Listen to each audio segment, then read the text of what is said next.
বিসমিল্লাহির রহমানির রহিম। আমরা আজকে একাদশ শ্রেণীর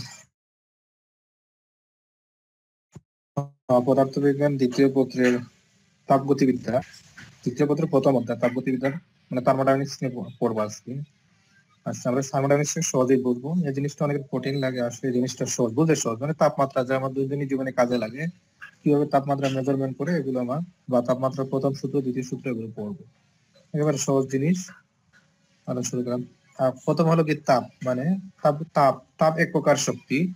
তাপ হলো শক্তির একটি রূপ যা উষ্ণতা বা তাপমাত্রা পার্থক্য থাকলে একটি বস্তু থেকে অন্য বস্তুর দিকে স্থানান্তরিত হয়। মানে তাপমাত্রা পার্থক্য থাকলে একটি বস্তু থেকে অন্য বস্তু থেকে স্থানান্তরিত হয়, এটা হলো কি তাপ। তাহলে তাপ এক প্রকার শক্তি, আর শক্তির একক হলো জুল। আর তাপে আর একটা একক হলো ক্যালোরি। তাহলে 1 ক্যালোরি সমান 4.2 জুল। এখন তাপমাত্রা কি? তাপমাত্রা হলো হলো একটা বস্তু সংস্পর্শে আসলে বস্তুটি তাপ দেবে না গ্রহণ করবে তার উপর নির্ভর করে তাপমাত্রা। তাপমাত্রা হলো বস্তুর উষ্ণতা বা যে ঠান্ডা যে অনুভূতি হয়, সেটাই হলো তাপমাত্রা। এখন এখন আমি একটা বস্তু, যেমন এর তাপ আছে 40 জুল, আর আরেকটা আছে 20 জুল। এখন দুইটার যদি আমি তাপীয় সংস্পর্শ দিই, তাহলে কোনটার দিকে তাপ যাবে? আর তোমরা অনেকে বলবা এই যে 40 জুল থেকে 20 জুলের দিকে তাপ যাবে। তা ভুল।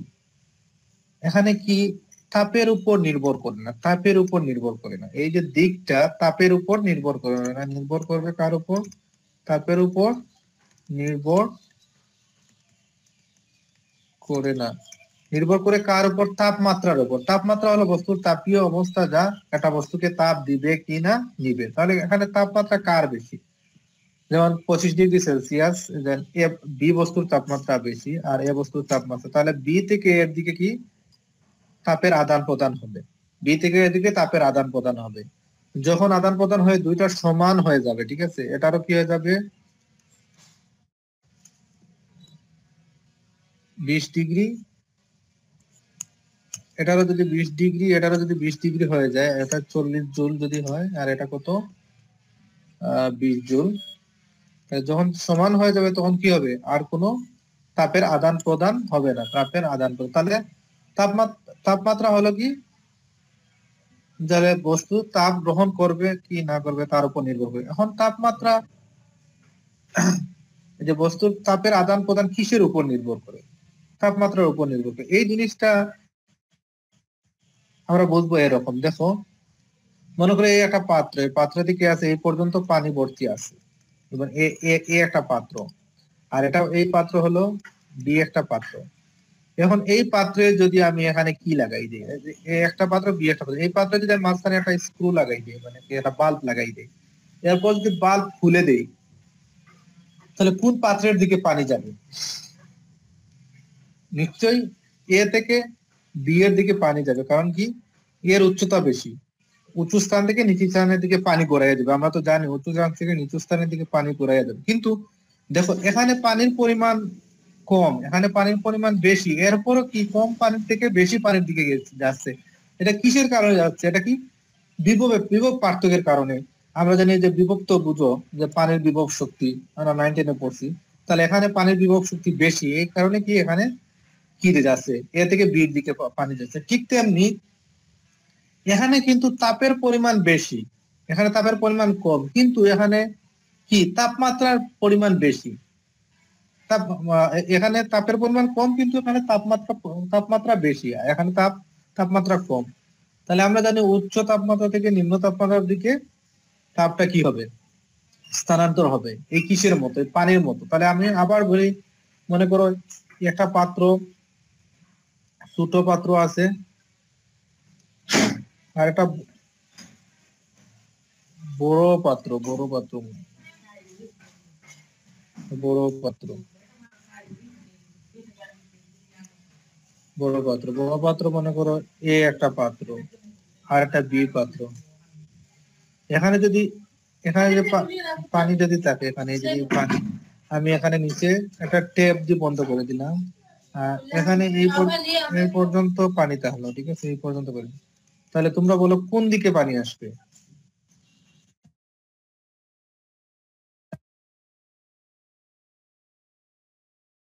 পানি যাবে।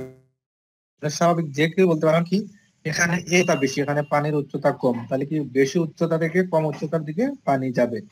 কখন যাওয়া বন্ধ হবে? যখন দুটার লেভেল সেম হয়ে যাবে, যখন লেভেল দুটা এখানে চলে আসবে তখন কি আর পানির আর কি হবে না, পানির আর ট্রান্সফার হবে না। ঠিক তেমনি যদি এর আছে কত 40 জুল তাপ আর এর আছে 20 জুল তাপ, এখন দেখো এতে পানির সাথে তুলনা করো, বি পাত্রের মধ্যে এর কি তাপের পরিমাণ বেশি, বি তে কি তাপের পরিমাণ কম, কিন্তু এখানে কি যেমন এই পাত্রের সাথে তুলনা করো, এর পাত্রে যেমন উচ্চতা বেশি, আমরা যেন উঁচু স্থান থেকে নিচু স্থান থেকে পানি গড়িয়ে যায়, ঠিক তেমনি এখানে তাপমাত্রা বেশি 25 ডিগ্রি সেলসিয়াস, তাহলে 25 ডিগ্রি সেলসিয়াস থেকে 20 ডিগ্রি সেলসিয়াসের দিকে তাপটা যাবে। এখন সব তাপের উপর নির্ভর করবে না, তাপ কতটুকু বেশি কতটুকু না এটার উপর নির্ভর করবে, কিন্তু তাপমাত্রার উপর নির্ভর, যেমন পানির ক্ষেত্রে যেমন নির্ভর করছিল, এখানে এ তে পানির পরিমাণ কম, বি তে পানির পরিমাণ বেশি, এরপরও কিন্তু এ থেকে বি এর দিকে পানি গেছে, কারণ কি হলো এর কি উচ্চতা বা বিভব শক্তি বেশি। ঠিক তেমনি এখানে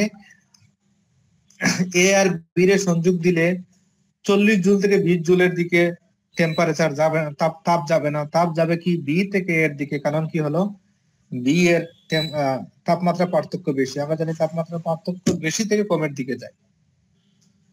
তাহলে আমরা বুঝতে পারছি। এখন দেখো তাপের একক হলো ক্যালোরি, তাপের একক কি হলো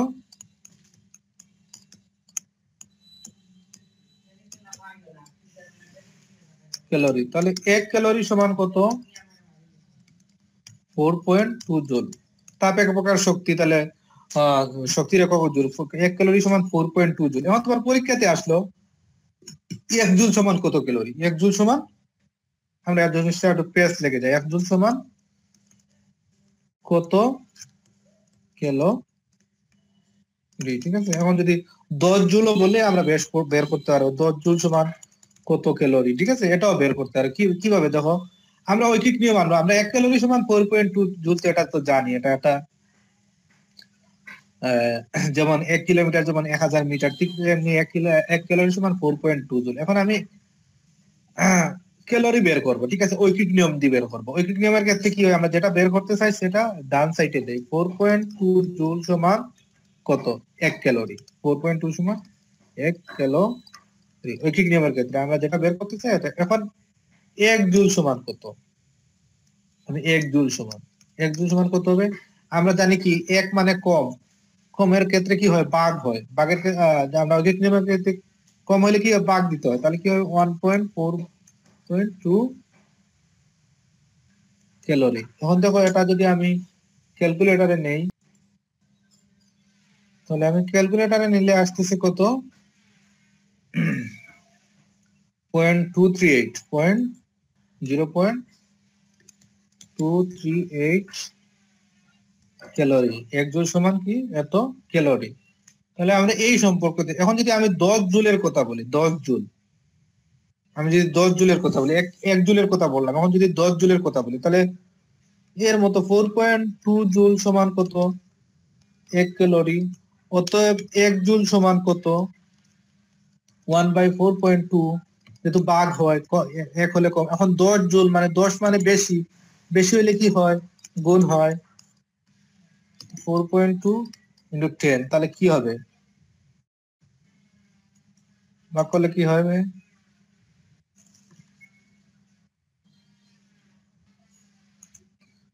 10 ভাগ 4.2, তাহলে 2.38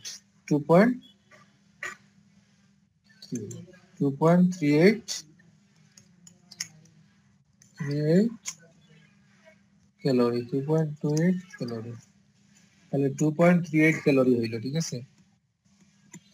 তাহলে আমরা তাপমাত্রা সম্পর্কে কি আমাদের কি ধারণা হয়েছে যে তাপমাত্রা জিনিসটা কি। তাহলে তাপ হলো এক প্রকার শক্তি, তাপ হলো স্পেশাল তাপের একক যুগ, আর তাপমাত্রা হলো কোনো বস্তুর তাপীয় অবস্থা নির্দেশ করে, যা কোনো বস্তুর সংস্পর্শে আসলে তাপ দিবে কি না নিবে। যেমন আমি যদি ফ্রিজে যদি হাত দেই, ঠিক আছে, ফ্রিজে হাত দিলে কি হবে, আমার গা থেকে ফ্রিজ টেম্পারেচার নিবে কি না নিবে, দিবে। আমরা ফ্রিজে হাত দিলে কি আমার ঠান্ডা লাগে, তাহলে আমার শরীর যেহেতু গরম, তাহলে কি আমার শরীর থেকে কি নিয়ে নিবে, ফ্রিজ তাপ নিয়ে নিবে, তাহলে কি ফ্রিজের তাপমাত্রা বেশি। এখন যদি আমি যদি একটা গরম কেটলিতে হাত দিই, তাহলে বলো চাই কে টেম্পারেচার দিবে আর কে নিবে। এখন যদি আমি গরম কেটলিতে হাত দিই, তাহলে অবশ্যই কেটলির টেম্পারেচার অনেক বেশি, আমার শরীরে তাপ দিয়ে দিবে, আমার যা আমার শরীর সহ্য করতে পারবে না, এজন্য কি হয়ে যাবে, আমার শরীর পড়ে যাবে। ঠিক আছে, তাহলে তো বুঝতে পারছো। আর একটা এখন দেখো, তাহলে তাপমাত্রার একক degree Celsius, kelvin, degree Fahrenheit. দুটি বস্তুর তাপ একই কিন্তু তাপমাত্রা ভিন্ন। দেখো, দুটি বস্তুর কিন্তু তাপ কিন্তু একই, কিন্তু তাপমাত্রা ভিন্ন। এখন যদি আমি এই দুইটা বস্তুর সংযোগ দিই, তোমরা বলো চাই যদি এটা এ বস্তু হয় আর এটা যদি বি বস্তু হয়, তাহলে কোন দিকে টেম্পারেচার, কে টেম্পারেচার দিবে। অবশ্যই মনে করো এটা যদি হয় চায়ের কেটলি, আর এটা যদি তুমি হো, তাহলে চায়ের কেটলি তোমার টেম্পারেচার দিবে, তাহলে তোমার টেম্পারেচার কম, তুমি নিবা। বুঝতে পারছো? এরপর হলো তাপীয় সমতা। তাপীয় সমতা হলো কি, যখন দুটা টেম্পারেচার সেম হয়ে যাবে, তখন কি তাপীয় সাম্য অবস্থা হবে, তখন কি কোনো তাপ আদান প্রদান হবে না। যেহেতু তাপমাত্রা সমান, যেহেতু তাপের কোনো আদান প্রদান হয়, তাকে তাপীয় সাম্যাবস্থা বলা হয়। এখন হলো তাপমাত্রার পরিমাপ। এই যে তাপমাত্রা পরিমাপ করার জন্য বিজ্ঞানীরা বিভিন্ন স্কেল আবিষ্কার করছে। আমরা তাপমাত্রা পরিমাপের জন্য যে যন্ত্র আবিষ্কার করছে থার্মোমিটার বলে, যে যন্ত্রের সাহায্যে তাপমাত্রা পরিমাপ করা হয় তাকে কি বলা হয়, থার্মোমিটার বলে। থার্মোমিটার, যে যন্ত্রের সাহায্যে তাপমাত্রা পরিমাপ করা হয় তাকে বলে থার্মোমিটার বলে। এখন এই তাপমাত্রাটা কিভাবে পরিমাপ করে, যেমন আমরা জ্বর হইলে ডাক্তার আমাদের কি করে, এই যে মুখে একটা পারদ থার্মোমিটার দেয়, ঠিক আছে, থার্মোমিটার দিলে কি হয়, এই পারদের কি হয়, এই থার্মোমিটারের ভিতরে, এই থার্মোমিটারের ভিতরে পারদ থাকে, ঠিক আছে, এই পারদ কি হয়, যত টেম্পারেচার যত বেশি হবে তত উপরের দিকে হবে, পারদের কি হয়, প্রসারণ হয়, পারদের প্রসারণ হয়।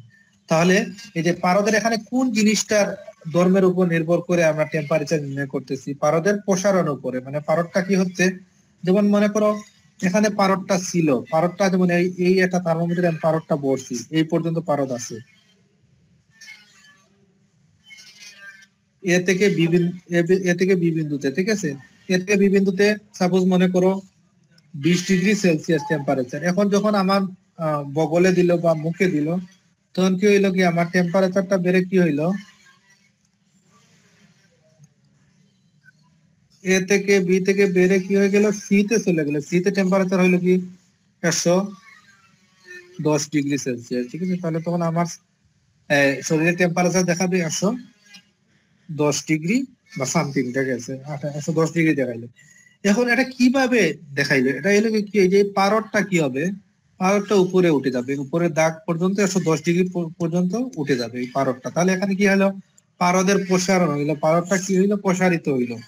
পারদ আগে কি ছিল, জমে ছিল এ থেকে বিতে, যখন আমি টেম্পারেচার পাইলাম সেই জিনিসটা প্রসারিত হয়ে গিয়ে এখানে দাগ দেওয়া থাকে, যদি 90-তে উঠে যদি পারদটা, তাহলে 90 ডিগ্রি সেলসিয়াস, 80-তে উঠলে 80 ডিগ্রি। তাহলে কি, তাহলে কিসের উপর নির্ভর করে এই যে তাপমাত্রা নির্ণয় করা হলো, পারদের প্রসারণ। তাহলে এই ধর্মটাকে কি বলা হবে, উষ্ণতামতিক ধর্ম। এখন পারদের প্রসারণ হইতে পারে, এরপর আহ রোদ দ্বারাও নির্ণয় করা হয়। রোদ মানে কি, কোন একটা তারের মধ্যে দিয়ে বা কোন একটা কিসের মধ্যে দিয়ে কারেন্ট গেলে যে বাধা পায় তারে কি বলে, রোদ বলে, ঠিক আছে। তাহলে কি রোদ থার্মোমিটার থাকতে পারে। এরপর তড়িৎ চালক শক্তি থাকতে পারে, তড়িৎ চালক শক্তি মানে ইএমএফ, ইলেকট্রোম্যাগনেটিক ফোর্স। এটার দ্বারাও আমি কি কি থার্মোমিটার নির্ণয় তাপমাত্রা নির্ণয় করতে পারি। তাহলে কি হইতে পারে, পারদের প্রসারণ, একটা হলো কি উষ্ণতা মিতিক ধর্ম, তাপমাত্রিক ধর্ম, আর একটা হলো কি তাড়িৎ চালক শক্তি, আর একটা হলো কি রোদ।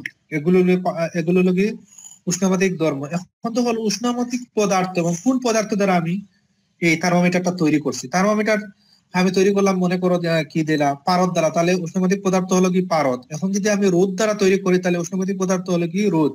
এখন যদি আমি অ্যালকোহল দ্বারা অ্যালকোহল দ্বারা কি করি, তাহলে সেটার পদার্থ কি হবে? অ্যালকোহল। এখন যদি আমি পানি দ্বারা একটা থার্মোমিটার তৈরি করি, তাহলে সেই পানিটা কি হবে? এটা উষ্ণমাত্রিক পদার্থ।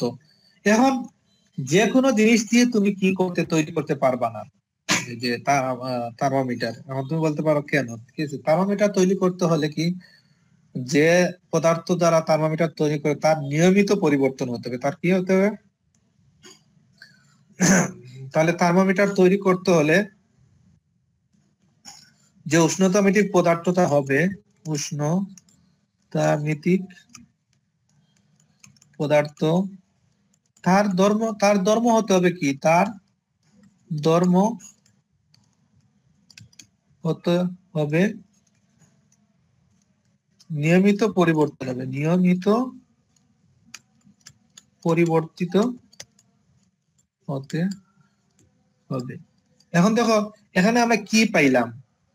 তাহলে উষ্ণতামিতিক পদার্থ যদি এক্স ধরি, উষ্ণতামিতিক পদার্থ এক্স ধরি, এক্স সমানুপাতিক টি, তা কি সময় না, এটা টেম্পারেচারের সাথে পরিবর্তিত হয়। এখন যদি আমি যদি এই গ্রাফটা যদি এদিকে যদি টেম্পারেচার দেই, এদিকে যদি উষ্ণতামিতিক পদার্থ দেই, এখন যদি আমার যদি গ্রাফটা যদি এরকম হয়, এরকম মানে কি হয়? নিয়মিত পরিবর্তন হচ্ছে না, একবার বাড়তেছে একবার কমতেছে। তাহলে সেই উষ্ণতামিতিক পদার্থ দিকে আমি থার্মোমিটার তৈরি করতে পারবো না।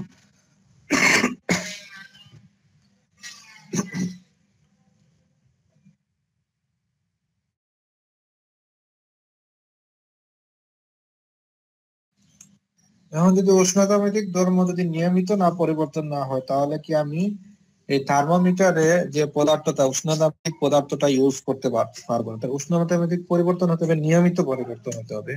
মানে যেমন এই গ্রাফটা দেখো, যদি আমি, তোমরা 19 বলো এক্স টি, এটা হলো কি, তাহলে একই নিয়মিত পরিবর্তন হচ্ছে। এখানে সব জায়গায় তুমি ডাল নেও, ঠিক আছে, একক সময় তার পরিবর্তনটা কি? ডাল মানে কি হলো? একক সময়ে তার, আমি যদি ডাল নেই, তাহলে কি হবে? Del x by del t, del x by del t মানে কি, একক তাপমাত্রায় কি উষ্ণতামিতিক পদার্থ সব জায়গায় সমান হবে। এখানে সব জায়গায় কি ডাল সমান হবে। এটা হলো কি, আমি এক্স সমানুপাতিক টি, তাহলে এক্স সমান কে টি, তাহলে কি এটা ওয়াই ওয়াই এম এক্স এর কি না গ্রাফ না, মানে মূল বিন্দুগামী সরলরেখার গ্রাফ। তাহলে কি এর প্রত্যেকটা বিন্দুতে ডাল সমান হবে। ডাল সমান হইলে তো আমার তাহলে কি বোঝায়? যে এটা নিয়মিত পরিবর্তন হচ্ছে। তাহলে আমি কি উষ্ণতামিতিক পদার্থ যে যে কোনোটা নিলেই হবে না, পানি নিলে হবে না, বা মনে করলাম আমি ড্রিঙ্কস কোলা নিয়ে নিলাম, তা হবে না। ঠিক আছে, তার কি নিয়মিত পরিবর্তন হতে হবে। নিয়মিত পরিবর্তন হতে পারে পারদের নিয়মিত পরিবর্তন, অ্যালকোহলের নিয়মিত পরিবর্তন হয়, বা রোদের নিয়মিত পরিবর্তন, সেগুলো নিয়ে উষ্ণতামিতিক পদার্থ হিসাবে ব্যবহার হয়। আর উষ্ণতামিতিক ধর্ম কোনটা? যে পারদের প্রসারণ, তাড়িৎচালক শক্তি, রোদ, এগুলো হলো উষ্ণতামিতিক পদার্থ, সেটা আমি ইউজ করতে পারি। তাহলে আমরা উষ্ণতামিতিক ধর্ম, উষ্ণতামিতিক পদার্থ আমরা বুঝলাম। এখন দেখো, তাহলে উষ্ণতামিতিক ধর্ম এই যে এখানে বলছি, উষ্ণতা পরিবর্তিত উষ্ণতা পরিবর্তিত পদার্থের যে সকল ধর্ম পরিবর্তিত হয় তাকে কি পদার্থের উষ্ণতামিতিক ধর্ম বলে। এখানে একটা জিনিস লাগাতে হবে, যে সকল ধর্ম নিয়মিত ভাবে পরিবর্তিত হয়, এই জিনিসটা ভুল, নিয়মিত ভাবে না লেখলে ভুল, নিয়মিত ভাবে পরিবর্তিত, নিয়মিত ভাবে পরিবর্তিত, খালি পরিবর্তন বললে হবে না, নিয়মিত ভাবে পরিবর্তিত হয় তাকে কি উষ্ণতামিতিক ধর্ম বলে। আর উষ্ণতামিতিক পদার্থ হলো কি, যে সকল পদার্থের উষ্ণতামিতিক ধর্ম ব্যবহার করে থার্মোমিটার তৈরি করা হয় তাদেরকে উষ্ণতামিতিক পদার্থ বলে। যেমন পারদ, পারদের উষ্ণতামিতিক ধর্ম ব্যবহার করে পারদের প্রসারণ, এরপর রোদ, এরপর তড়িৎ চালক শক্তি, এগুলো কি উষ্ণতামিতিক উষ্ণতামিতিক পদার্থ। না পারদ, রোদ, না তড়িৎ চালক, এগুলো তো ধর্ম, ঠিক আছে, এগুলো তো ধর্ম, এগুলো সরি, রোদ, তড়িৎচালক শক্তি, এগুলো হলো ধর্ম। আর উষ্ণতামিতিক পদার্থ কি হতে পারে? পারদ হতে পারে, প্লাটিনাম হতে পারে, প্লাটিনাম তারের রোদ, প্লাটিনাম তারের রোদ। এরপর কি হতে পারে? অ্যালকোহল হইতে পারে, অ্যালকোহল, এগুলো হইতে পারে। এখন কি হইলো, এই যে টেম্পারেচার নির্ণয়, ঠিক আছে? টেম্পারেচার নির্ণয় এখন আমরা কিভাবে নির্ণয় করলাম, নির্ণয় করব, ঠিক আছে? টেম্পারেচার নির্ণয় করতে হলে দেখো, এখন আমরা যেমন পাত্র আছে, এই পাত্রতে এখন টেম্পারেচার কত আমরা তা জানি না, তা কিভাবে নির্ণয় করব? আমরা একটা অজানা থার্মোমিটার নিয়ে আসলাম, নিয়ে আসার পর এই থার্মোমিটারে মনে করে এই পর্যন্ত পাঠ দিল, এই পর্যন্ত পাঠ দিল, এই পর্যন্ত এর রেখা হইলো, মনে করে এই পর্যন্ত পাঠ দিছে, এই পর্যন্ত পাঠ দিছে, মানে আমার এই দ্রবণে দেওয়ার পর এই পর্যন্ত পাঠ দিছে। তাহলে কি এটা আমি আর একটা জানা থার্মোমিটারের সাথে থার্মোমিটারের সাথে তুলনা করব। তুলনা করে আমার বের হইলো, মনে করো এটা 2 ডিগ্রি সেলসিয়াস টেম্পারেচার আছে। এখন আমি আর একটা পাত্রতে নিয়ে গেলাম, নেওয়ার পর এই থার্মোমিটার দেওয়ার পর দেখা গেল সেটা এর দ্বিগুণ পাঠ দিল, মানে কি এখান থেকে যতটুকু, মানে মনে করো 10 মিটার উঠছে, মনে করো এই পারদটা 10 মিটার এখানে উঠছে, 10 মিটার এই কিতে দেওয়ার পর, এই পানিতে দেওয়ার পর পারদটা 20 মিটার উঠছে। তাহলে যদি 10 মিটারে যদি 2 ডিগ্রি সেলসিয়াস টেম্পারেচার হয়, তাহলে কি 20 মিটারে কয় ডিগ্রি সেলসিয়াস টেম্পারেচার হবে? তাহলে যদি 10 মিটারে যদি আমরা ঐকিক নিয়মে করতে পারি, 10 মিটারে 2 ডিগ্রি সেলসিয়াস, অর্থাৎ 20 মিটারে কত সেলসিয়াস হবে? 4 ডিগ্রি সেলসিয়াস, ঠিক আছে? এভাবে আমরা একটা অজানা দ্রবণের আমরা কি নির্ণয় করতে পারি? এই তাহলে আমি এই যে 10 মিটারের জন্য পারদের উচ্চতার জন্য আমি অন্য একটা পারদ থার্মোমিটারের সাথে তুলনা করে দিলাম, 2 ডিগ্রি সেলসিয়াস টেম্পারেচার মনে করো পরিবর্তন হয়, তাহলে 20 মিটার যদি পরিবর্তন হয় তাহলে কি হবে? তাহলে তার টেম্পারেচার পরিবর্তন হয় 4 ডিগ্রি সেলসিয়াস। যদি 30 মিটার হয় তাহলে তার টেম্পারেচার কত হবে? যদি 10-এ হয় 2, তাহলে 20-এ হবে 4, আর 30-এ হবে কি 6 ডিগ্রি সেলসিয়াস টেম্পারেচার। তাহলে আমরা এভাবে বের করতে পারি। তাহলে কি টেম্পারেচার বের করা যায় দুইটা উপায়ে, এটা হলো 2 স্থির বিন্দুর থার্মোমিটার, 2 স্থির বিন্দু থার্মোমিটার, আর একটা হলো কি 1 স্থির বিন্দু। 2 স্থির বিন্দু টেম্পারেচার মানে কি বলা হয়? আইস বিন্দু আর হলো স্টিম পয়েন্ট, মানে কি গলনাঙ্ক, বরফের যে গলনাঙ্ক, আর কি হলো বরফের স্ফুটনাঙ্ক, পানির স্ফুটনাঙ্ক। বরফে পানির গলনাঙ্ক কত? 0 ডিগ্রি সেলসিয়াস, আর স্ফুটনাঙ্ক কত? 100 ডিগ্রি সেলসিয়াস। এখন আমরা একটা থার্মোমিটার নিয়ে তার যেমন একটা সেলসিয়াস স্কেলে, তার সেলসিয়াস স্কেলে তার নিম্ন বিন্দু কি হবে? নিম্ন মানে কোন বিন্দু থেকে শুরু হবে, মানে কি যে বিন্দুতে বরফ গলবে সেই বিন্দু থেকে শুরু হবে, তাহলে সেই বিন্দু হলো কি 0 ডিগ্রি সেলসিয়াস। আর কি হবে? বাষ্প বিন্দু হবে কত? 100 ডিগ্রি সেলসিয়াস। তাহলে কি আমার এখানে দুইটা বিন্দু নিতে হবে, এটা কি নিম্ন স্থির বিন্দু আর উচ্চ উচ্চ উচ্চ বিন্দু, ঠিক আছে? উচ্চ স্থির বিন্দু। তাহলে কি সেলসিয়াস স্কেলের ক্ষেত্রে নিম্ন স্থির বিন্দু হলো 0 ডিগ্রি সেলসিয়াস, আর উচ্চ বিন্দু হলো কি 100 ডিগ্রি সেলসিয়াস, মানে যেটা আমাদের বরফ পানি গলে যায়। আর কেলভিনের ক্ষেত্রে হলো 273, আর তার নিম্ন বিন্দু মানে যে বিন্দু থেকে শুরু হবে, কেলভিনের শুরু হয় 273 থেকে। এটা আমরা রসায়নে পড়বা তোমরা, রসায়ন দ্বিতীয় পদ্ধতি। তাহলে কেলভিনের শুরু হয় 273 থেকে, এদের শুরু হবে 273 থেকে, তার টেম্পারেচারটা শুরু হয় 273 থেকে, কি শেষ হয় 373-এ। আর ফারেনহাইটে কি হয়? 32 থেকে শুরু হয়, স্কেলের গণনা শুরু হয়, ঠিক আছে? স্কেলের গণনা শুরু হয়, এটা তো কিছু করার নেই, এরা আবিষ্কার করছে। 32 থেকে শুরু হয় ফারেনহাইটের ক্ষেত্রে, আর ফারেনহাইটের ক্ষেত্রে। এরপর আরো দুইটা স্কেলের কথা আমি বলবো। আরো দুইটা স্কেল হলো, এই তোমাদের না পড়লে হবে, এরপরও তোমাদের যারা জানার জন্য, তোমাদের সিলেবাসের বাইরে, এরপর জানার জন্য তোমরা আরো দুইটা, একটা স্কেল হলো র্যাঙ্ক স্কেল।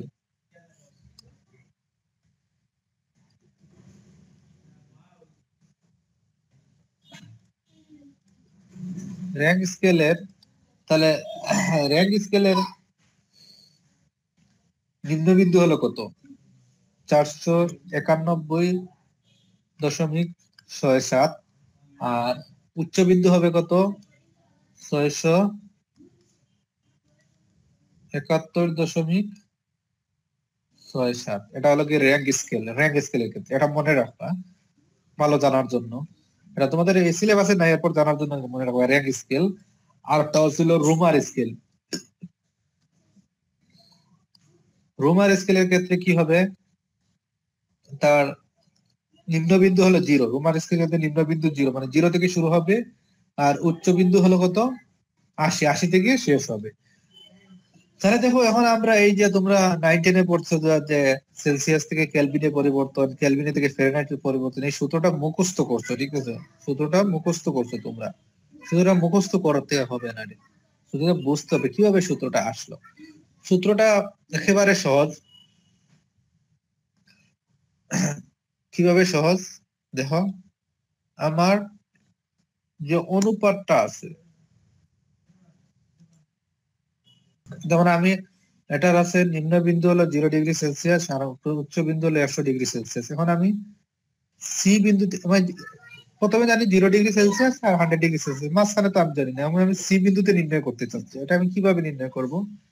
লেখা কি, সি যে টেম্পারেচার মাইনাস নিম্ন তাপমাত্রা, নিম্ন তাপমাত্রা, এরপর কি উচ্চ তাপমাত্রা মাইনাস নিম্ন তাপমাত্রা, উচ্চ তাপমাত্রা মাইনাস নিম্ন তাপমাত্রা। মানে কি, এটা মানে কি হবে, যে তাপমাত্রা নির্ণয় করতেছি তার তাপমাত্রা মাইনাস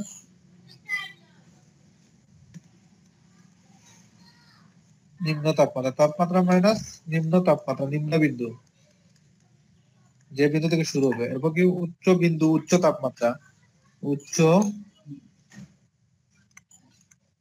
তাপমাত্রা নিম্ন তাপমাত্রা। মানে কি, এটা কিভাবে হয়, একটা বিন্দুতে টেম্পারেচার মনে করো এক্স, তাহলে কি হবে এক্স আইস, নিম্ন তাপমাত্রা আইস মানে আইসের টেম্পারেচার, বরফের তাপমাত্রা। এরপর কি হবে স্টিমের temperature steam minus x ice. এই এক্স মানে কি, এটা উষ্ণতাবেদিক ধর্ম। এটা কি ক্ষেত্রে হতে পারে, পারদের ক্ষেত্রে কি হবে, তার পারদের প্রসারণটা কতটুকু উপরে উঠছে, আর রোদের ক্ষেত্রে কতটুকু রোদ, এটা অঙ্ক করলে বুঝতে পারবে। তাহলে কি এই সূত্রটা এখন কিভাবে আসে দেখো। তাহলে আমি বলছি কি, তাপমাত্রা মাইনাস নিম্ন তাপমাত্রা, তাহলে সেলসিয়াসের ক্ষেত্রে কি হবে, তাপমাত্রা আমি সি তাপমাত্রা নির্ণয় করতে হলে তাপমাত্রা মাইনাস নিম্ন তাপমাত্রা কত 0। এরপর কি উচ্চ তাপমাত্রা, মানে উচ্চ তাপমাত্রা এক্সট্রিম বিন্দুর আর নিম্ন তাপমাত্রা, তাহলে কি হবে 100 মাইনাস, এই যে প্রতিটা স্কেলে যে পরিবর্তন কি হবে, সমান হবে। প্রতিটা স্কেলে সে কি পরিবর্তন সমান হবে। কারণ কি আমরা জানি, আমি যে এখানে যে পারদটা নিতেছি, যে পারদের প্রসারণ যে তাপমাত্রার কারণে এখানে যা হবে, কেলভিন স্কেলেও তা হবে, ফারেনহাইট স্কেলে তা হবে, রোমার স্কেলেও তা হবে, এরপর কি বলি আমি র্যাঙ্ক স্কেলেও তা হবে। এই পরিবর্তনটা সবার কি সেম হবে, কারণ কি আমরা তখন বলেই আসছি আগে যে নিয়মিত পরিবর্তন হবে, তাহলে প্রত্যেকের পরিবর্তনটা কি সমান হবে, তখন তাহলে আমরা কি উষ্ণতামাত্রিক পদার্থ হিসেবে ব্যবহার করতে পারবো, ঠিক আছে? তাহলে এখানে পরিবর্তন তো সেম হবে। এখন কেলভিনের ক্ষেত্রে কি হবে, কে মাইনাস নিম্নবিন্দু 273 ডিভাইডেড বাই 373 মাইনাস 273, এই যে এটা লিখলাম। আর ফারেনহাইটের ক্ষেত্রে কি হবে, ফারেনহাইট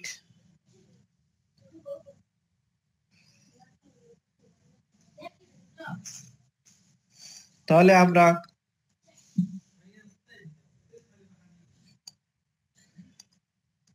ফারেনহাইটের ক্ষেত্রে হইল নিম্নবিন্দু কত 32,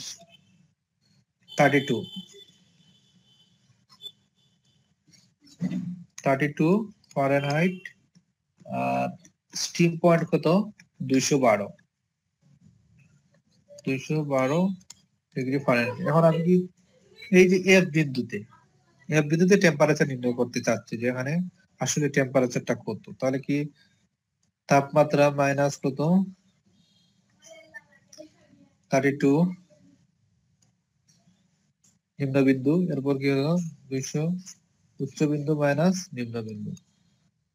এর ক্ষেত্রে কিরকম হইলো, তাহলে কি সব কয়টা সমান হলো, তাহলে আলটিমেটলি কি দাঁড়াইলো, যে কোনো স্কেলে দাঁড়াইলে আমি যদি স্কেলটা নিয়ে আসি আলটিমেটলি দাঁড়ালো, তাহলে সেলসিয়াস স্কেলের ক্ষেত্রে কি হবে C/100, আর ফর কেলভিন স্কেলে কি হবে K-273, যে টেম্পারেচার, এরপর কি বরফ বিন্দু, এরপর কি 373 মাইনাস 273 মানে কত 100, আর ফারেনহাইটের ক্ষেত্রে কি F32, আর তার নিম্নবিন্দু হইলো কি 32, 312 থেকে 32 মানে কি 180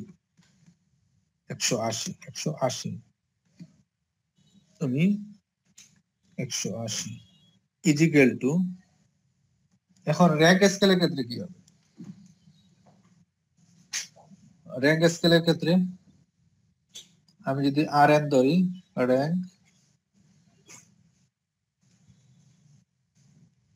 র্যাঙ্কের ক্ষেত্রে কি হলো নিম্নবিন্দু কত 67, তার হায়ার পয়েন্ট কত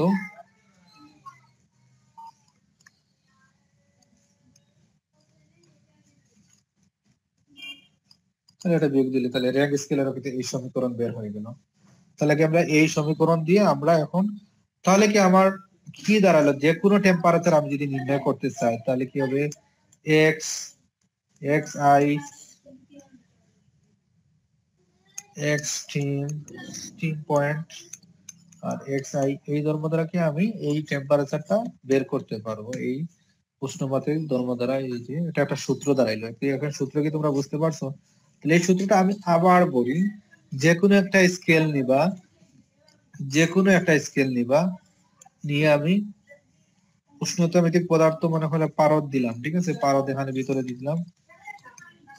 ভিতরে দিলাম, আমি এই পয়েন্টের বললাম যে টেম্পারেচার কত, এই পয়েন্টের তো আমি তো উষ্ণতামিতিক পদার্থ কি জানি এই পয়েন্ট, আর মনে করে সেলসিয়াস স্কেলের বরফ বিন্দু কত 0 ডিগ্রি সেলসিয়াস, আর তার বাষ্পবিন্দু কত 100 ডিগ্রি সেলসিয়াস। তাহলে কি যে কোনো স্কেলের বের করতে আমি কি বলছিলাম, তাহলে ওই বিন্দুতে কি টেম্পারেচার উষ্ণতামিতিক ধর্মের পদার্থের যে টেম্পারেচার তার ধরলাম কি এক্স, আর এরপর হলো কি বরফ বিন্দু,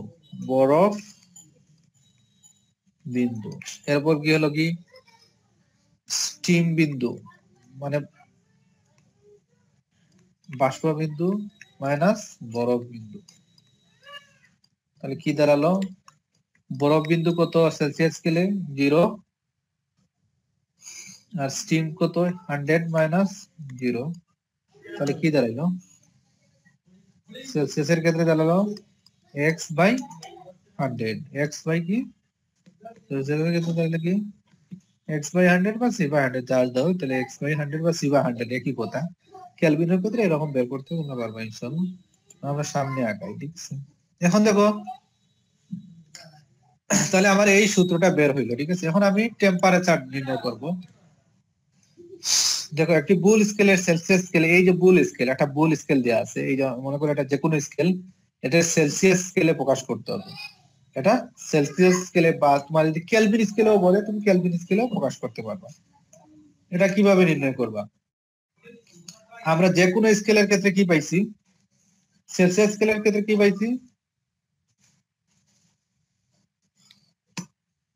সেলসিয়াস স্কেলে পাইছি কি সি, মানে টেম্পারেচার সেলসিয়াসের যে টেম্পারেচার মাইনাস কত বরফ বিন্দু, এরপর কি বাষ্প বিন্দু মাইনাস,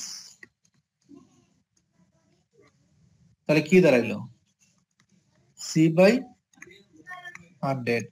এটা সমান কি যে কোনো স্কেলের ক্ষেত্রে, তাহলে কি যে কোনো স্কেলের ক্ষেত্রে এই টেম্পারেচার, কত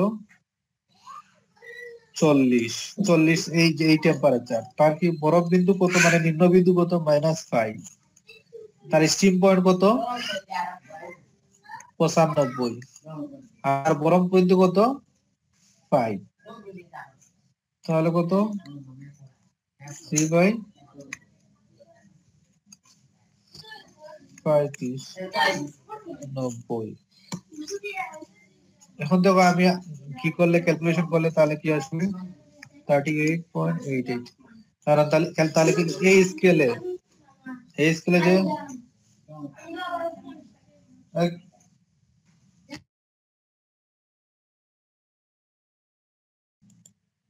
তাহলে আমরা এখন যে কোনো স্কেলের তাপমাত্রা, মানে যেন মূল তাপমাত্রা দেয়া তার সঙ্গে নির্ণয় করতে পারবো। যেমন দেখো এখানে 41 দেয়া আছে, তাহলে তার নিম্ন বিন্দু দেয়া আছে 5.95, ঠিক আছে। তাহলে আমরা সেলসিয়াস স্কেলে, এখন এটা যদি কেলভিন স্কেলে নিতে চাই তাহলে কেমনে কি করব? তাহলে কেলভিন স্কেলে নিতে হলে ঠিক তেমনি কে -273 আর 373 -100, তাহলে কি দাঁড়াইলো কে -273 ভাগ 100। আর এর ক্ষেত্রে কি হবে, এর ক্ষেত্রে 40 -5, আর স্টিম বিন্দু হলো 95 -5, তাহলে কি দাঁড়াইলো কে -273 100 40 35, আর এটা হলো কি 90। এখন দেখো আর গুণন করে যে স্বাভাবিক ক্যালকুলেশন এগুলো করে তুমি কে এর মান নির্ণয় করতে পারবে কেলভিন স্কেলে, তা র্যাঙ্ক স্কেলেও নির্ণয় করতে পারবা, রোমার স্কেলে আমি দেখাইছিলাম রোমার স্কেল। তাহলে কি এই স্কেলের সমীকরণ কি দাঁড়াচ্ছে, একটা স্কেলে যদি আমি টেম্পারেচার নির্ণয় করতে চাই তাহলে সেলসিয়াস স্কেলের দাঁড়াচ্ছে C/100, আর কিসের ক্ষেত্রে দাঁড়াচ্ছে কি কেলভিনের ক্ষেত্রে দাঁড়াচ্ছে কে -273 মাইনাস কত 100, আর ফারেনহাইট স্কেলে F-32, মানে কি তার নিম্ন বিন্দু যে বিন্দু থেকে শুরু হবে, F-32 ডিভাইডেড বাই তার উচ্চ বিন্দু কত 312 থেকে 32 গেলে 180,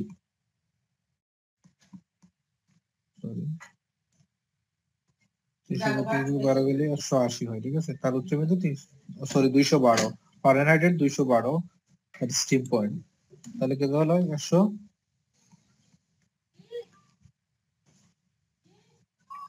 180 হলো। আর র্যাঙ্ক স্কেল RN, র্যাঙ্ক স্কেলের ক্ষেত্রে তার কি হলো কত, নিম্ন পয়েন্ট হলো 4.9167, আর তার স্টিম পয়েন্ট কত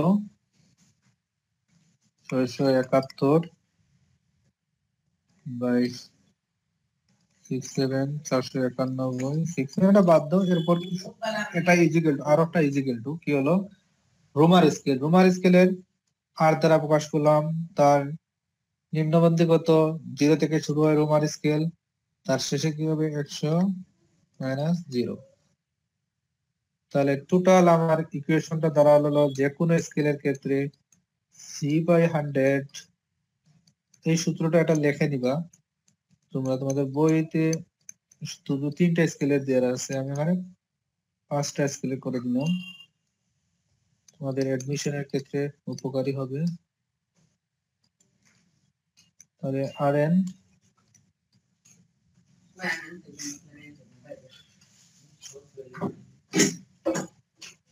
মাইনাস 491.64 ডিভাইডেড বাই 100, এরপর কত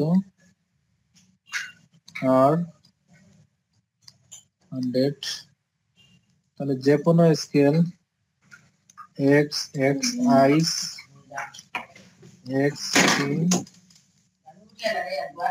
এক্স আই, তাহলে এটা সমীকরণ, এটা হলো ইকুয়েশন। ইকুয়েশনটা লিখে রাখবা তোমরা, ঠিক আছে? এটা দিয়ে যে কোনো স্কেলে তোমরা টেম্পারেচার নির্ণয় করতে পারবে।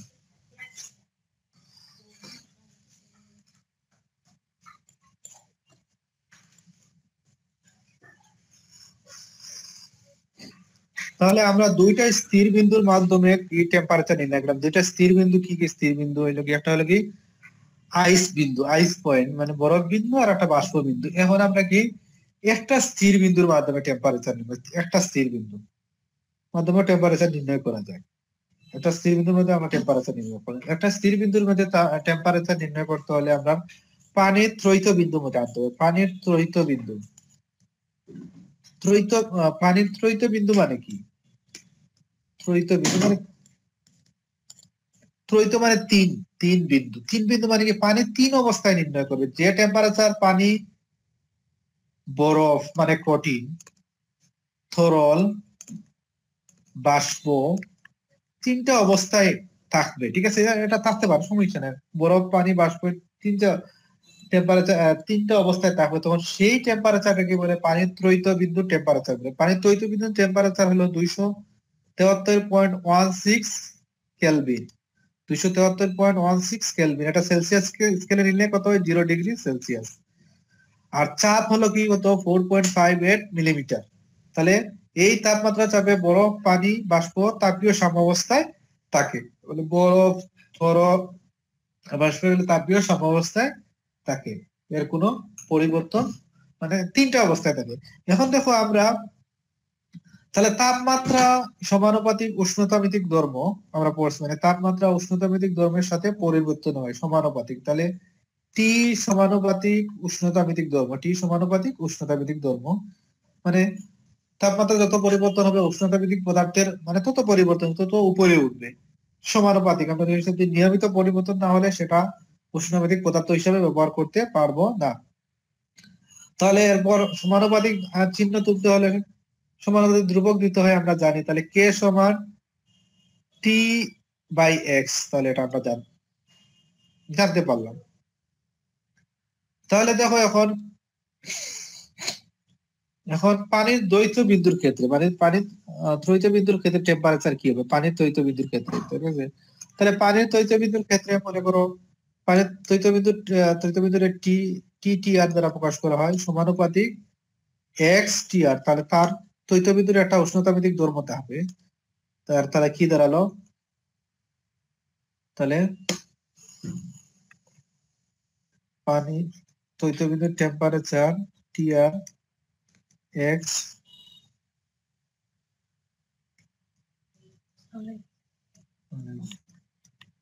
টি টি আর সমানুপাতিক চিহ্ন তোলার জন্য আমি কি দেব? সমানুপাতিক ধ্রুবক দেব টি আর। এখন যদি আমি x T T R divided by x T R by K, এটা যদি সমীকরণ 1 হয়, আর আমি আগে আর একটা সমীকরণ পাইলাম কত এখানে, এটা যদি সমীকরণ, এটা সমীকরণ 1 ধরলাম, এটা যদি সমীকরণ 2 ধরলাম, যেহেতু সমানুপাতিক চিহ্ন দুই দিকে আছে তাহলে দুইটারে কি সেম ধরা যায়। তাহলে কি কি আসলো? তাহলে আমার এখানে আসলো এই সমীকরণটা আমি কি লিখতে পারি এখন? T by x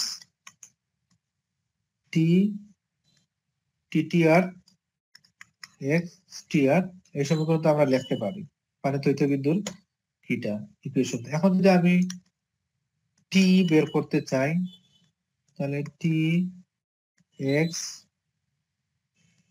T R x, এখন আমি দেখো পানির দ্বৈত বিন্দুর তাপমাত্রায় উষ্ণগতিক ধর্মের মান আমি বের করে ফেললাম, ঠিক আছে? যে দ্বৈত বিন্দুর তাপমাত্রায় এই যে এক্স টি আর, এটা হলো কি দ্বৈত বিন্দুর তাপমাত্রা, আর এক্স টি আর হলো কি দ্বৈত বিন্দুর তাপমাত্রায় উষ্ণতামিতিক ধর্মের মান। এটা যদি যে দ্বৈত বিদ্যুৎ থাকে, যে টেম্পারেচারে এখানে একটা যে কোনো পারদের একটা উষ্ণতামিতিক ধর্ম থাকতে পারে, অ্যালকুলেটর একটা ধর্ম থাকতে পারে, সেটা তোমার বলে দিবে, ঠিক আছে?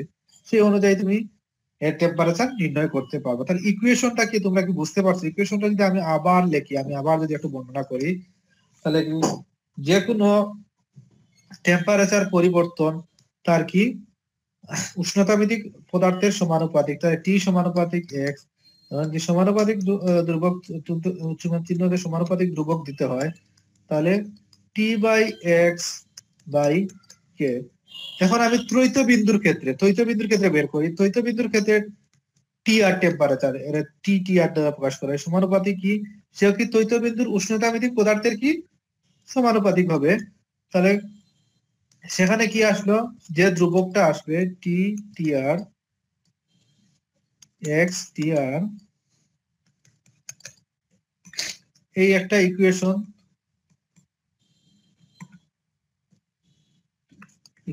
ওয়ান আর ইকুয়েশন টু, মানে দুইটা ইকুয়েশন সমান না, যেহেতু তাদের অনুপাত আমি সবসময় বলছি যে তাদেরকে অনুপাত সবসময় সেম আসবে, যেহেতু নিয়মিত পরিবর্তন হয়। তাহলে T by x T T R x T R T, আমি টেম্পারেচার নির্ণয় করতে চাচ্ছি, T R x T R into x, এটা একটা সূত্র। তাহলে কি দাঁড়াইলো, এখন আমি পানির তৈত বিন্দুর টেম্পারেচার তো আমরা জানি, তৈত বিন্দুর টেম্পারেচার কত, 273.16, আর তৈত বিন্দুর উষ্ণতামাত্রিক ধর্ম আমাদের দিয়ে দিবে, ঠিক আছে। আর আমার এক্স এটা কতটুকু, এই যে তার কতটুকু উষ্ণতামাত্রিক ধর্মের পরিবর্তন হয় সেটাও দিয়ে দিবে, দিলে আমি কি টেম্পারেচার বের করতে পারবো। তাহলে আমি এই সূত্রটাকে আমরা বুঝতে পারছি। আমরা বুঝতে পারলে দেখো আমরা এখান থেকে কিছু ম্যাথ করব। দেখো এখানে টিটিআর, এটা উষ্ণ তৈত বিন্দুর টেম্পারেচার, এটা মুখস্থ করতে হবে, এটা পরীক্ষাতে আসে, এটা মুখস্থ। তাহলে এক্সটিআর, এখানে কিন্তু উষ্ণতাভিত্তিক ধর্ম কি কি কিতে দেয়া আছে, রোদে দেয়া আছে, ঠিক আছে, তার মান রোদে দেয়া আছে। আর যে পদার্থের বের করব টেম্পারেচার, তার উষ্ণতাভিত্তিক ধর্মের পরিবর্তন দেওয়া আছে কি 27 ওহম। এখন টেম্পারেচার নির্ণয় করবো, তাহলে টেম্পারেচার টি এক্স টি আর দিয়ে এক্স, আমরা এই যে একটু আগে সূত্রটা পড়ছি, এই যে একটু আগে সূত্রটা নির্ণয় করছি, এই যে বসাইলে আমার চলে আসতেছে না, যে এখানে টেম্পারেচার এত দেওয়া আছে, আর উষ্ণতাভিত্তিক ধর্ম এত ওহম দেওয়া আছে, আর যে পদার্থটা নির্ণয় করবো তার এত ওহম দেওয়া আছে। তাহলে কি আমি এই সূত্র দিয়ে আমার এই অঙ্কটা হয়ে গেলাম। তাহলে একটা বিন্দুর মধ্যে টেম্পারেচার নির্ণয় করতে পারলাম, একটা বিন্দু দিয়ে তৈত বিন্দুর টেম্পারেচার। এখন দেখো আমরা বলবো সিস্টেম এবং পরিবেশ। সিস্টেম, পরিবেশ জিনিসটাকে, আমাদের চারপাশে যা কিছু আছে তাই পরিবেশ। আমাদের চারপাশে কি, আমাদের চারপাশে যা কিছু আছে তাই পরিবেশ। আর সিস্টেম হলো কি, যে পরিবেশের মধ্যে যার মধ্যে কাজ করা হয়, ঠিক আছে, আবদ্ধ ক্ষেত্রের মধ্যে কাজ করা হয়, তাহলে কি বলে সিস্টেম বলে। যেমন মনে করো তুমি রান্না করতেছো, তোমার কেটলিতে যেমন চা রান্না করতেছো, তাহলে তোমার কাছে সিস্টেমটা কি, সিস্টেম হলো তোমার কেটলি আর চুলা, এর ভিতরে হলো সিস্টেম। আর বাইরের সব চারপাশ হলো কি পরিবেশ। তাহলে সিস্টেম ছাড়া বাকি সবকিছু পরিবেশ। আর সিস্টেম কি, মহাবিশ্বের যে ক্ষেত্রে পদার্থ বিজ্ঞানের পরীক্ষা নিরীক্ষায় বিবেচনা করা হয় তাকে সিস্টেম বলা হয়। যে ক্ষেত্রে পরীক্ষা নিরীক্ষা করা হয় একটা সীমাবদ্ধ ক্ষেত্রের মধ্যে, সেটা হলো কি সিস্টেম। সিস্টেম কত প্রকার, সিস্টেম হলো 3 প্রকার: মুক্ত, বদ্ধ, আবদ্ধ, বিচ্ছিন্ন। দেখো মুক্ত মানে কি, মুক্ত যে সিস্টেমের বর এবং শক্তি বিনিময় হয়। বর জিনিসটা কি, বর হলো যেমন আমি যেমন একটা, তুমি পানি গরম করতেছো, পানিতে চুলাতে রাখছো, ঠিক আছে, চুলাতে রেখে উপরে ঢাকনা দেওয়া নাই, ঠিক আছে, দিয়ে তুমি মনের বলে চলে গেছো, গোসল করতেছো, চা রান্না করতেছো, চা গরম, পানি গরম হচ্ছে, তুমি ভুলেই গেছো। তাহলে একটা সময় কি হবে, সব পানি উড়ে গিয়ে পাত্রটা খালি হয়ে যাবে। পাত্রটা কি হয়ে যাবে, খালি হয়ে যাবে। তো খালি হয়ে গেলে কি হলো, এখানে বর এবং শক্তি। বর মানে কি, পানির যে ওজনটা ছিল এটা বর, আর শক্তি দিয়ে যে স্টিম তৈরি হয়েছে না, এই যে দুয়ার মতো, এটা কিন্তু একটা শক্তি। আমরা দেখবেন এই শক্তি দিয়ে গিয়ে আমরা কি চালাই, আগে ছিল যে স্টিম বাষ্পীয় ইঞ্জিন, রেল লাইন চালাইতো, ঠিক আছে। তাহলে এখানে মুক্ত মানে কি, যে সিস্টেম বর এবং শক্তি বিনিময় হয়। আর বদ্ধ মানে যে সিস্টেমে শুধু শক্তি বিনিময় হয়, বর বিনিময় হয় না। যেমন মনে করো তুমি চুলায় চা দুলাই দিছো, বসাইছো, এখন উপরে ঢাকনা দিয়ে রেখে দিছো, তাহলে কি হচ্ছে, যে পানিটা বাষ্প হচ্ছে সেই পানিটা আবার কি হচ্ছে, এই ঢাকনাতে গিয়ে ঢাকনার চাপে বাইরে যেতে পারতেছে না, সেটা এই স্টিমটা আবার কি পানিতে হয়ে যাচ্ছে। খেয়াল করে দেখো, যখন ডাকনা তোমরা নেও, ডাকনা উপর করে দেখো বা কি বা ডাকনা এখানে কি পানি জমে থাকে, এই পানিটা প্রথমে স্টিম থাকে, এরপর কি হয়, যেহেতু বের হয়ে যেতে পারে না, তখন সে কি হয়, পানিতে রূপান্তরিত হয়। তাহলে এখানে কি বিনিময় হয় না, শুধু শক্তি বিনিময় হয়, কিন্তু বর বিনিময় হয় না। তারে কি বলে, বদ্ধ। আর বিচ্ছিন্ন মানে, মানে যে এখানে কোনো শক্তি বিনিময় হবে না, ঠিক আছে, শক্তি বর কিছুই বিনিময় হবে না। যেমন মনে করো আমরা ফ্লাক্সের ভিতরে কি রাখি, ফ্লাক্সের ভিতরে চা গরম গরম রাখার জন্য আমরা অনেকক্ষণ গরম থাকে না, সেখানে কি হয়, তাপমাত্রা আদান প্রদান হয় না, তাপমাত্রা বাইরে থাকে, বাইরে যেতে পারে না, ভিতরে আসতে পারে না, এর জন্য কি হয় না, জিনিসটা অনেকক্ষণ গরম থাকে, এজন্য এর কি বিচ্ছিন্ন বলে। তাহলে এটা এগুলো সহজ সূত্র, সমস্যা নাই। এরপর হলো তাপগতিবিদ্যার শূন্যতম সূত্র, মানে জিরোথ ল। তাপগতিবিদ্যার তিনটা সূত্র আছে। এখন তোমার মনে হইতে পারে প্রথম থেকে শুরু হওয়ার কথা ছিল, প্রথম সূত্র, দ্বিতীয় সূত্র, তৃতীয় সূত্র, কিন্তু এখান থেকে শুরু হয়েছে কি, জিরো থেকে, 0 1 2। তাহলে জিরোথ সূত্র কি, একেবারে সহজ। যদি দুটি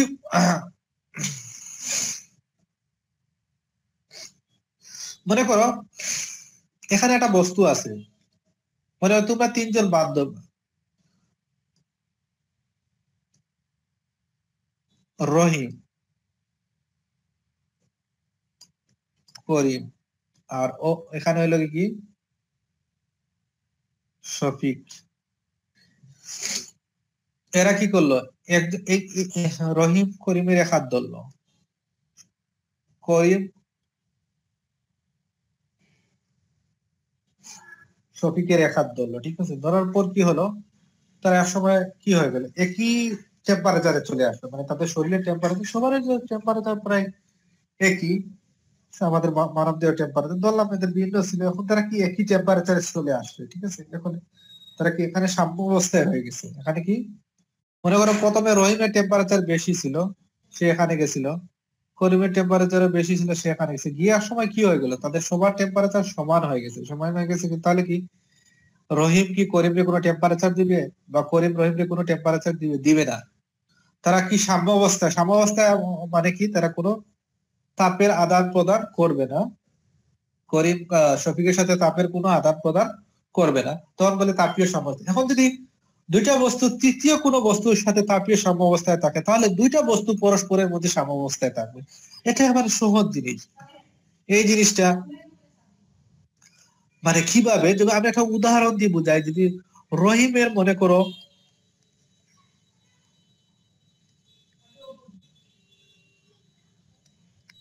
20 ডিগ্রি সেলসিয়াস তাপমাত্রা ছিল, মনে করলাম, মনে করছি, ঠিক আছে। আর একারে দিছি শফিকের, শফিকের মনে করো 15 ডিগ্রি,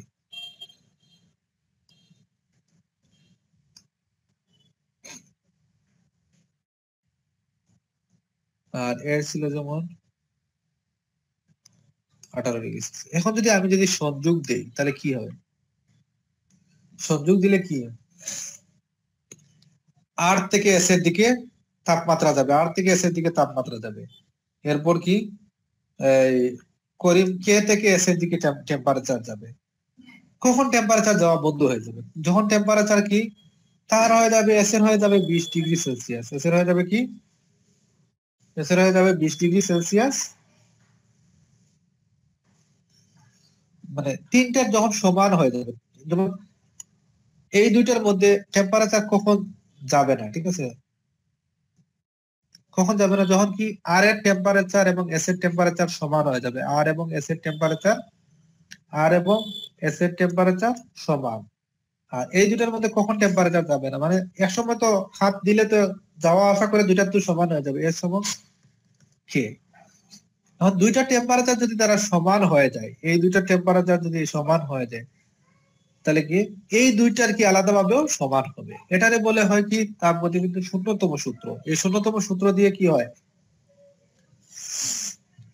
থার্মোমিটার আবিষ্কার করা হয়েছে, থার্মোমিটার এই লতে কাজ করে। তাহলে শূন্যতম সূত্র কি, দুটি বস্তু তৃতীয় কোনো বস্তুর সাথে তাপীয় সমবস্থায় থাকলে প্রথম দুটি বস্তু নিজেদের মধ্যে তাপীয় সাম্যাবস্থায় থাকবে।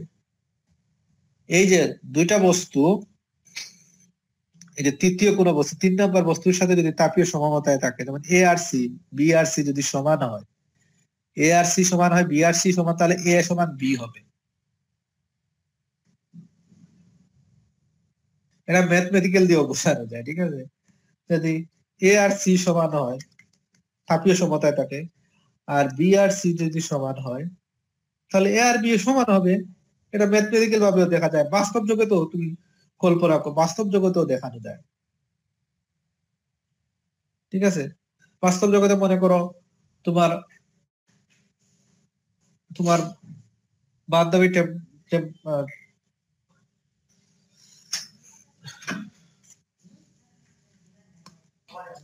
তাহলে তাপগতিবেগের শূন্যতম সূত্র তো আমরা বুঝতে পারছি, ঠিক আছে।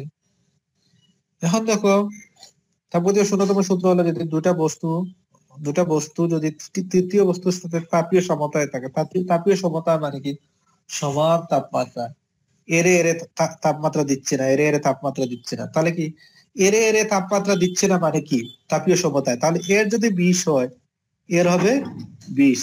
আর বি সি এর তাপমাত্রা দিচ্ছে না, তাহলে সির যদি 20 হয় তাহলে বি এর 20। তাহলে আলাদা আলাদা ভাবে এ আর বি এর তাপমাত্রা কি সমান হইতেছে? এটাই হলো কি তাপীয়। এটা আমি আবার বলি, যেমন মনে করো সি একটা বস্তু, এই এ আর বি, এ হলো কি সি এর সাথে আলাদা ভাবে তাপীয় সমতা আছে। তাপীয় সমতা মানে কি তাদের তাপমাত্রা সমান। তাহলে যদি মনে করো এর তাপমাত্রা যদি 20 হয়, তাহলে এর তাপমাত্রা কত হবে, 20°C। আবার বিও কি সি এর সাথে আলাদাভাবে তাপীয় সমতায় আছে, তাহলে এর টেম্পারেচার যদি 20 হয়, তাহলে বি এর টেম্পারেচার 20 হবে। তাহলে এ আর বি আলাদাভাবে তাদের তাপীয় সমতায় থাকবে না, তাহলে এরও কি হবে 20°, বি এরও 20° হবে। এটাই হলো তাপগতিবেগের শূন্যতম সূত্র। তাপগতিবেগের শূন্যতম সূত্র কি বলছে, দুটি বস্তু তৃতীয় কোনো বস্তুর সাথে তাপীয় সমতায় থাকলে প্রথম দুটি বস্তু নিজেদের মধ্যে তাপীয় সাম্যাবস্থায় থাকবে। মানে তাপীয় সাম্যাবস্থা মানে তাদের টেম্পারেচার সেম থাকবে।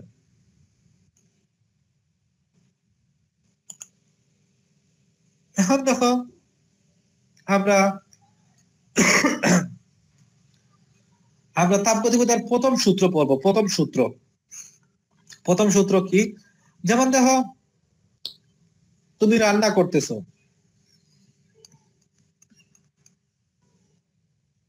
একটা কেটলিতে পানি নিলা, তুমি রান্না করতেছো, কেটলিতে রান্না করতেছো, ঠিক আছে, পানি নিলা, তাহলে কি এখানে কি দিতেছো, তুমি তাপ দিতেছো। তাপ করে দ্বারা ডেল কিউ দ্বারা প্রকাশ করা হয় তাপ। এটা তাপ দিতেছো, এই চুলাতে তাপ দিতেছো, এটা ডেল কিউ দ্বারা প্রকাশ করা হয়। আর এই যে পানির যে টেম্পারেচার বাড়তেছে, টেম্পারেচার বাড়লে কি হয়, তাপমাত্রা বাড়লে কি হয়, অভ্যন্তরীণ আর একটা বস্তুর টেম্পারেচার কখন বাড়ে, তখন অভ্যন্তরীণ শক্তি বাড়ে। অভ্যন্তরীণ শক্তি মানে কি, যেমন একটা পদার্থ আছে লোহার ভিতরে টেম্পারেচার কখন বাড়বে, যখন কি তার হবে অণুগুলো কাঁপতে শুরু করবে। কাঁপা মানে কি, তাদের মধ্যে অভ্যন্তরীণ শক্তি বেড়ে যাবে, অভ্যন্তরীণ গতি বেড়ে যাবে। তাহলে অভ্যন্তরীণ শক্তি বাড়লে কি হবে, তার মধ্যে টেম্পারেচার বাড়বে। যেমন পানির মধ্যে আমরা দেখবা কি, পানি যখন তুমি নিচ থেকে জাল দাও, ঠিক আছে, পানিটা কি উপর দিয়ে নিচ দিয়ে ওরকম বুদবুদ হয়ে উঠতে থাকে, মানে কি দৌড়াদৌড়ি শুরু করে দেয়, পানির মধ্যে অণুগুলো কি হয়, দৌড়াদৌড়ি শুরু করে। তাহলে তাহলে তাপমাত্রা বাড়ে কি, তাহলে অভ্যন্তরীণ শক্তি বৃদ্ধি পায়। অভ্যন্তরীণ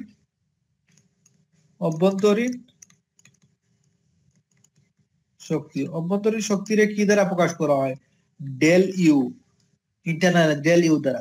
অভ্যন্তরীণ শক্তি বৃদ্ধি পাইলে এরপর দেখো মনে করো তুমি একটা ডাকনা দিলাই, ঠিক আছে, ডাকনা কি হয়, আমরা মাঝে মাঝে দেখি না যে আমরা ভাত রান্না করার সময় ডাকনা দিলে ডাকনাটা কি পড়ে যায়, ডাকনাটা কি মাটিতে পড়ে যায়, নিচে পড়ে যায়। তাহলে এই পড়লো কি জন্য, এই যে এই এখানে একটা শক্তি ছিল না, তাহলে কি কাজ হয়েছে। আমরা জানি কি কোনো কিছুর অবস্থানের পরিবর্তনকে কাজ বলে, তাহলে কি হলো, কাজ হলো। তাহলে এই চাপ কি করলো, অভ্যন্তরীণ শক্তি বৃদ্ধি করলো, আর কি করলো, কাজ করলো।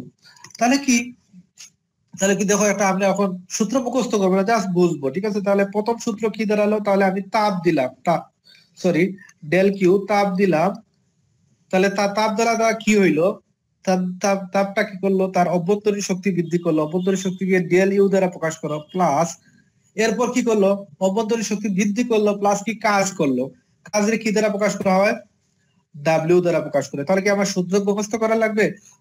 তাহলে তাহলে কি হলো, তাপগতিবিদ্যার প্রথম সূত্র কি হলো,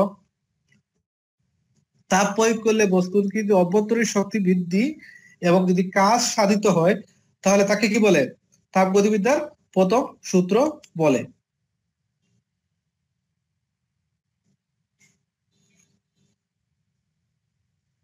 তাহলে সিস্টেমের প্রদত্ত শক্তির কিছু অংশ কি অভ্যন্তরীণ শক্তি বৃদ্ধি করে, বাকি অংশ কাজ করে, ডেল ইউ ডেল ইউ। তাহলে তার কি বলে, তাপগতিবিদ্যার প্রথম সূত্র বলে। তাপগতিবিদ্যার প্রথম সূত্র, তাহলে কি আমাদের তাপগতিবিদ্যার প্রথম সূত্র কি ক্লিয়ার হলো? এটা কিন্তু খুবই ইম্পর্টেন্ট একটা জিনিস, তাপগতিবিদ্যার প্রথম সূত্র। এই তাপগতিবিদ্যার প্রথম সূত্র দিয়ে আবার প্রচুর প্রশ্ন আসে। এখন আমরা আজকে এই পর্যন্ত করব, কালকে আমরা নেক্সট নিয়ে আলোচনা করব। ইনশাআল্লাহ সবকিছু সহজ ভাবে পড়বো, আসলে এগুলো সহজ, এগুলো কঠিন কিছু নাই। তাহলে কি আমার প্রথম সূত্র হলো কি, আমি তাপটা দেবো, যে তাপটা দিতেছি চুলাতে, তাহলে কি হবে, তার অভ্যন্তরীণ শক্তি, বা অভ্যন্তরীণ শক্তি মানে কি, পানিগুলো দৌড়াদৌড়ি করবে, পানিগুলো অভ্যন্তরীণ শক্তি বৃদ্ধি, অভ্যন্তরীণ শক্তি না বৃদ্ধি পারলে তো তাপমাত্রা বাড়বে না। তাহলে অভ্যন্তরীণ শক্তি বৃদ্ধি প্লাস কি হবে, এটা দ্বারা কাজ সম্পাদিত হবে। কাজ সম্পাদিত কিভাবে, তুমি মনে করো উপরে একটা ডাকনা আছে, ডাকনাটা পড়ে গেল, কিসের জন্য বলে, স্টিমের কারণে, স্টিমে কি এখানে কাজ করলো, তাহলে কি অভ্যন্তরীণ শক্তি বাড়বে, কাজ বাড়বে। ঠিক আছে, তাহলে আজকে এই পর্যন্ত।